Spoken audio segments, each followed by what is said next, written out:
যে নারী স্বামী রেখে সন্তান রেখে আর একটা ছেলের হাত ধরে পালিয়ে যায়, ওটা হলো নারী জাতির কলঙ্ক, ওটা পাশানি ডাইনি, বিশ্বাসঘাতক নারী। কেমনে পারলা বোন? ও মা, তুমি কেমনে পারলা তোমার স্বামী রাইকে আর সন্তান রাইকে আর একটা ছেলের হাত ধরতে? কেমনে পারলা? আমার স্বামী খারাপ? এই মহিলা, তোমার স্বামী কি ফিরাউনের চাইতে খারাপ? কয়টা স্বামীর সংসার করেছে? বিয়ের আগে সবাই মিষ্টি মিষ্টি কথা বলে, বিয়ের পরে টের পাবে 3 মাসে আসল রূপ বের হয়ে আসে। ধৈর্য নিয়ে সংসার করতে হয়। বেশি জেদ রাগ কোপ নারীকে ধ্বংস করে দেয়। এই কথা কন না আপনারা? ছেলে মানুষের রাগ থাকতে পারে স্বাভাবিক, কিন্তু মেয়ে মানুষের রাগ থাকতে নাই। আপনি নবী মারা গেলে ইসলাম আর মাথা উঁচু করে সামনের দিকে দাঁড়াইতে পারবে না। নিজের জীবনের বিনিময়ে আগলায় রাখতেন বেলাল বিশ্ব নবীকে। চিৎকার মেরে বলুন আল্লাহু আকবার। অনেক কথা আছে বাদাম, সামনের দিকে আর যাওয়া সম্ভব নয়। সংক্ষিপ্ত কথা আপনাদের উদ্দেশ্যে একটু বলে দিয়ে যায়। বেলালের উপর নির্যাতন জুলুমের কথা যখন বিশ্ব নবীর কান পর্যন্ত পৌঁছে গেল, আমার নবী ডেকে বলা, ওয়াকুর, বেলালের কষ্টের কথা সহ্য হয় না, যাও যাও তুমি আমার বেলালের জন্য একটা কিছু করো। হযরত আবু বকর সিদ্দিক রাদিয়াল্লাহু তাআলা আনহু কয়েক গুণ দাম বেশি দিয়া গোলামের জীবন থেকে হযরত বেলালকে আজাদ করলেন, মুক্ত করলেন। বলুন আল্লাহু আকবার। এই যখন ইসলামের অবস্থা, একদিকে সন্তান হারানোর ব্যথা, আপন মানুষদের সমালোচনা, সাহাবায়ে কেরামদের উপর নির্যাতন ও জুলুম, এই জন্য নবীজির মনটা ভীষণ খারাপ, চোখের কোনায় পানি। নবীর যখন মন খারাপ, নবীকে সান্ত্বনা দেওয়ার দায়িত্ব কার? আর একটু জোরে বলেন কার? আমার আল্লাহ ডেকে বলে, জিবরাইল, আমার বন্ধুর মা নাই, বাবা নাই, আমি স্যার আমার বন্ধুর কেউ নাই রে জিবরাইল। আমার বন্ধুর মনটা হয়েছে ভারী, আমি আল্লাহ সইতে নাহি পারি। লাহু মাহফুজ থেকে সূরা কাউসার নিয়ে যায় আমার বন্ধুর উপরে নাজিল কর তাড়াতাড়ি। চিৎকার মেরে বলুন আল্লাহু আকবার। আমার নবী ডেকে বলে, আনাস, আমার মনটা কেন খারাপ তোমরা জানো, কিন্তু আমার মুস্কি হাসি দেওয়ার কারণ হলো এই মাত্র আসমান থেকে জিবরাইল এসে আমার উপরে সূরা কাউসার নাজিল করলো। বিশ্ব নবী তখন সাহাবায়ে কেরামদের সামনে মুস্কি মুস্কি হাসলেন আর সুন্দর করে তেলাওয়াত করে শুনিয়ে দিলেন। জবান ছেড়ে সবাই একটু মহব্বতে আমার সাথে আরেকবার পড়ুন, ইন্না আ'তাইনাকাল কাউসার ফাসাল্লি লিরাব্বিকা ওয়ানহার ইন্না শানিয়াকা হুয়াল আবতার। আল্লাহু আকবার। আমার আল্লাহ রাব্বুল আলামিন বলেন, ইন্না আ'তাইনাকাল কাউসার, অবশ্যই আমি আল্লাহ পাক আপনাকে হাউজে কাউসার দান করেছি। এই পৃথিবীর অন্য কোন নবী রাসূলকে আল্লাহ পাক হাউজে কাউসার দান করেন নাই, আপনার আমার নবীকে আল্লাহ তাআলা হাউজে কাউসার দান করেছেন। ইন্না আ'তাইনাকাল কাউসার, নিশ্চয়ই আমি আল্লাহ পাক আপনাকে হাউজে কাউসার দান করেছি। চিৎকার মেরে বলুন সুবহানাল্লাহ।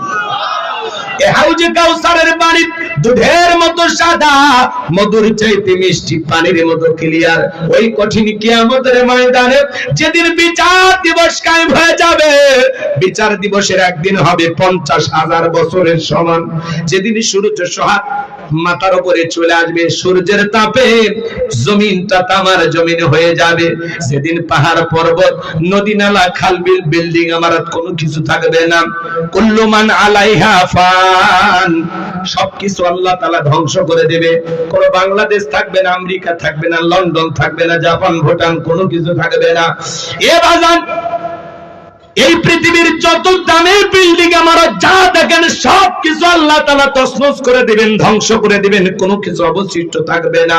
ওই কঠিন কিয়ামতের ময়দানে বেঈমানদের জিহ্বা ঝুলে আসবে নাভি পর্যন্ত। ওই কঠিন কিয়ামতের ময়দানে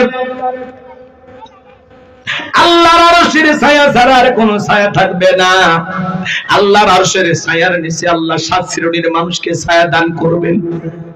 এটা হলো কিয়ামতের ময়দানে আল্লাহ তৈরি করা ভিআইপি গ্যালারি। সেখান থেকে আল্লাহর সেই সমস্ত প্রিয় বান্দারা কিয়ামতের ফাইনাল খেলা উপভোগ করবেন। বলুন সুবহানাল্লাহ। কিয়ামতের ময়দান বড় কঠিন। ইয়াউমা ইয়াফিরুল মারউ মিন আখিহি ওয়া উম্মিহি ওয়া আবিহি ওয়া সাহিবাতিহি ওয়া বানিহি। যেদিন ভাই ভাইয়ের কাছ থেকে পালিয়ে যাবে, মা সন্তানের কাছ থেকে পালিয়ে যাবে, বাবা পালিয়ে যাবে, স্ত্রী পালিয়ে যাবে, সন্তান পালিয়ে যাবে। ওই কঠিন কিয়ামতের ময়দানে একজন আরেকজনকে দিকে পালিয়ে যাবে। বাজার মা সন্তানের কাছ থেকে পালিয়ে যাবে। সন্তান যখন মা বলে দাবি করবে, মা এমন বলবে, জীবনে কোনোদিন আমার বিয়ে হয়েছে কিনা আমার জানা নাই, দুনিয়াতে আমার কোনো সন্তানই নাই, অস্বীকার করবে। কিয়ামতের ময়দানে মানুষ নিজেকে নিয়ে ব্যস্ত থাকবে, নিজের পেরেশানিতে মানুষ হাবুডুবু খাবে, নিজে এতটা আতঙ্কিত হবে বাজান, কেউ কাউকে চিনবে না। স্বামী স্ত্রীর কাছ থেকে পলায়ন করবে, ভাইয়ের কাছ থেকে পালিয়ে যাবে, সন্তানেরা পালিয়ে যাবে। এ বাজান কোন আত্মীয় স্বজন আপনার কেউ কারো পরিচয় দেবে না, কেউ কারো বিন্দু পরিমাণ উপকারে আসবে না। ওই কঠিন কিয়ামতের ময়দানে মানুষ তলে তলে পানির পানি বলে চিৎকার মারবে। আর বিশ্ব নবীর কাছে যাবেন হাউজে কাউসারের পানি পান করার জন্য। কিছু মানুষের চোখের সামনে আল্লাহ তাআলা পর্দার আবরণ তৈরি করে দিবেন। আমার আল্লাহ রব্বুল আলামিন যখন কিছু মানুষের চোখের সামনে পর্দার আবরণ তৈরি করে দিবেন, ওই মুহূর্তে আপনার আমার নবী আল্লাহকে ডেকে বলেন, আল্লাহ সংখ্যায় আমি আমার অনেক উম্মতকে দেখতে পাইলাম, কেন জানি সংখ্যা কমে গেল, বুঝতে পারলাম না। আমার আল্লাহ তখন ডেকে বলে, বন্ধু পাইকারি দরে সবাইকে আপনি হাউজে কাউসারে পানি পান করাইতে পারবেন না। দুনিয়ার জীবনে দুইটি অপরাধ করেছিল যারা, আজকে আপনার হাতে হাউজে কাউসারের পানি পাবে না তারা। জোরে বলেন কয়টি অপরাধ? ওই দুইটি অপরাধ আপনার আমার ভিতরেও থাকতে পারে কিনা বলেন। মানুষ তলে তলে নবীজির কাছে যাবেন হাউজে কাউসারের পানি পান করার জন্য। এদিকে শোনেন, এদিকে শোনেন। হযরত আবু বকর সিদ্দিক রাদিয়াল্লাহু তাআলা আনহু পিয়ালাগুলো ভরায়া দিবেন, মাঝখানে দাঁড়িয়ে থাকবেন হযরত ওমর বিশ্ব নবীর হাতে দিবেন। আর নবীজি তার আদরের উম্মতদেরকে খুঁজে খুঁজে কিয়ামতের ময়দানে হাউজে কাউসারের পানি পান করায় দিবেন। নবীজির হাতে এক পেয়ালা হাউজে কাউসারের পানি পান করতে পারলে জান্নাতে ঢোকা পর্যন্ত তার আর তৃষ্ণা লাগবে না, তৃষ্ণা মিটে যাবে। বলুন সুবহানাল্লাহ। ও টাঙ্গাইলের তরুণ যুবকেরা, মুরব্বি বাবা ছিরা, কারা কারা আছেন গো নবীজির হাতে কিয়ামতের ময়দানে হাউজে কাউসারের পানি পান করতে চান? দুইটা হাত তুলে আমার আল্লাহকে দেখা। আল্লাহ আসমান থেকে কুদরতি নজর দিয়ে তাকায় দেখো, এ বিশাল জনতা কিয়ামতের ময়দানে নবীজির হাতে হাউজে কাউসারের পানি পান করতে চায়। আল্লাহ আমাদের সবাইকে নবীজির হাতে হাউজে কাউসারের পানি পান করার তৌফিক দান করিও। জোরে বলেন আমিন। আরেকটু জোরে বলেন আমিন। নবীজির হাতে হাউজে কাউসারের পানি পান করার সেই সৌভাগ্যবান ব্যক্তিদের তালিকায় আল্লাহ যেন আমাদের নামগুলো লিখে নেন। একটু চিল্লা বলেন আমিন। আরেকবার বলেন আমিন। হাত নামান বাজান গো আমার, পানি চাইলে তো পাওয়া যাবে না, অত সহজ না। কথা বোঝেন? শোনেন শোনেন শোনেন। আমি আপনাদের এলাকা আসলাম, একটা ছেলের হাতে কিছু চকলেট দিলাম, দিয়ে বললাম, বাবা ভাতিজা এক বোতল পানি এনে দাও, একটু উজু বানাবো। ওই ছেলেটা চকলেট পাইয়া মারছে দৌড়, মাঝখানে আসার খাইয়ে পুড়ে গেছে, হাঁটু ছিলে গেছে, রক্ত বের হয়ে গেছে। চকলেট থাকার কারণে উঠে দাঁড়াইছে, বদনা ভরিয়ে পানি নিয়ে আমার হাজির। আমি তখন বললাম, বাবা ভাতিজা এই পানি আনতে গিয়ে তোমার কষ্ট হয়েছে, মাঝখানে আসার খাই পুড়ে গেছে, হাঁটু ছিলে গেছে, ব্যথা পাইছো, রক্ত বের হয়েছে। ওই চকলেট থাকার কারণে ছেলে বলতেছে, আমি এরকম কত পড়ে যাই, আমার কিছুই হয় না। কথা কয় না?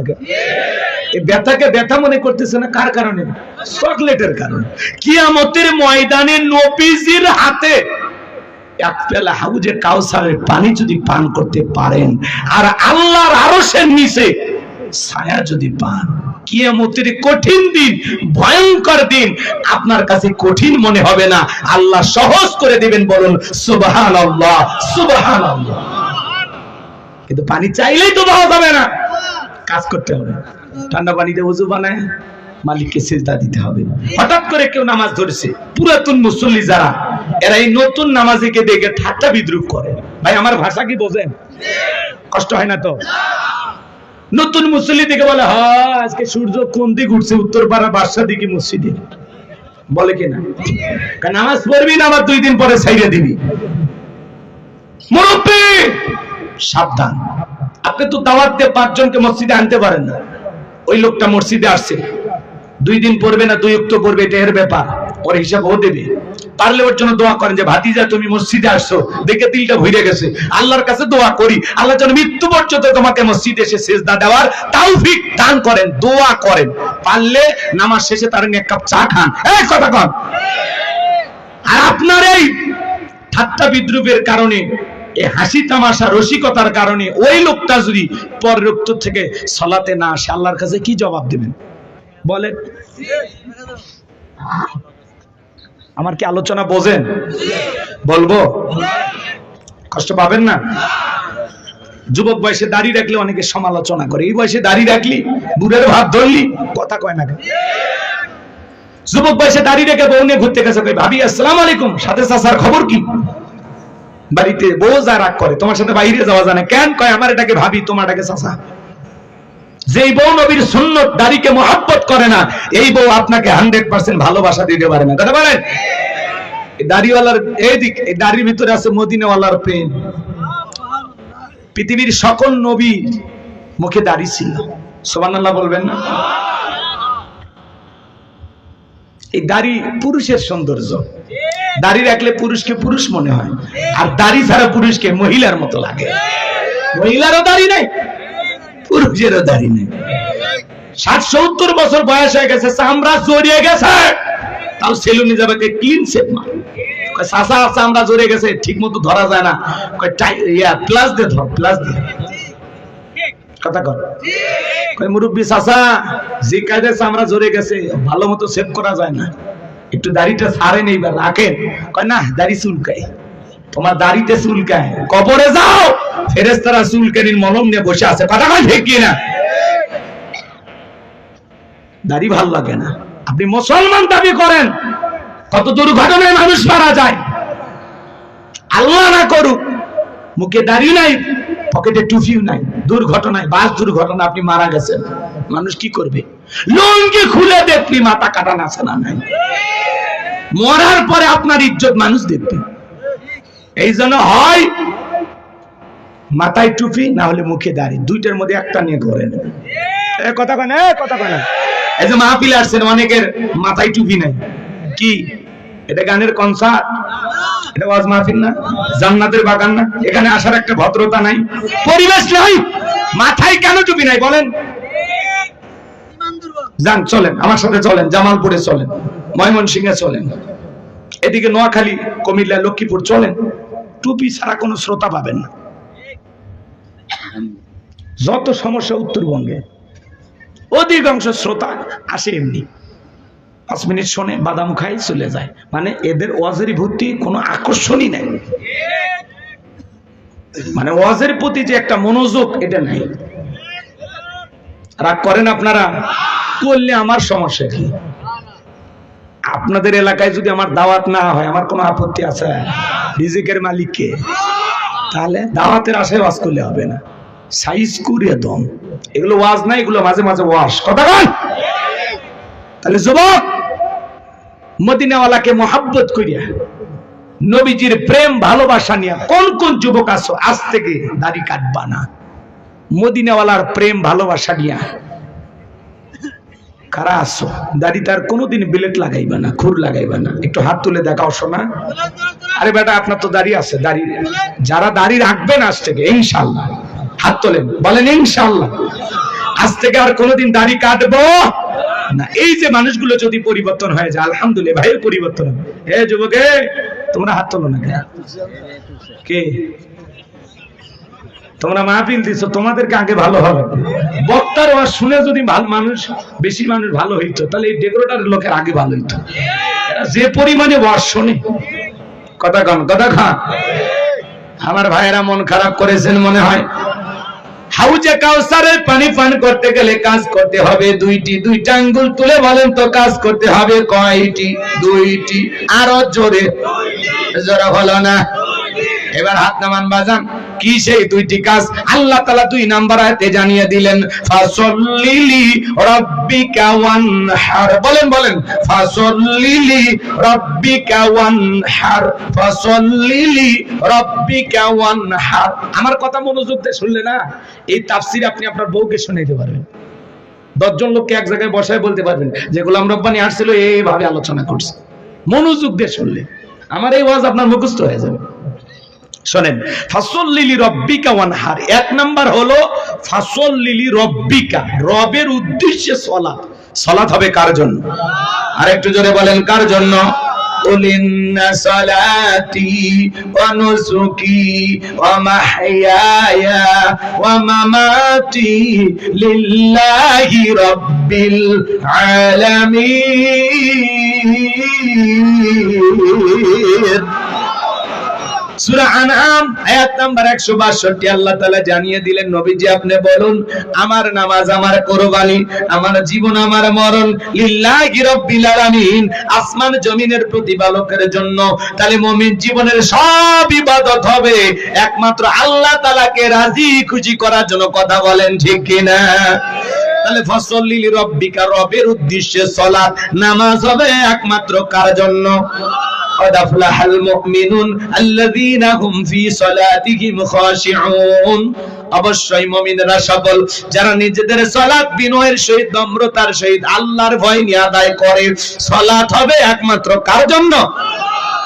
فليعبدوا رب هذا البيت الذي أطعمهم من جوع وآمنهم من خوف।